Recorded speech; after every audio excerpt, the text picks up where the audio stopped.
লিপিবদ্ধ করে দিলাম, আইন করে দিলাম, আই পরিমাণ আমি তোমাদের উপর খরচ করলাম।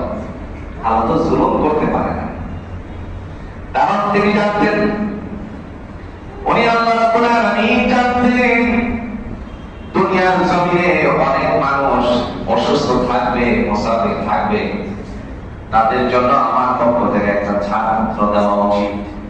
এই ছাড়পত্র দিতে গিয়ে তিনি ডাক দিয়ে বলেন, শোনো, দুনিয়াতে তোমাদের মধ্যে কেউ যদি অসুস্থ হয়ে যায়, فمن كان منكم مريضا أو على سفر فعدة من أيام أخر।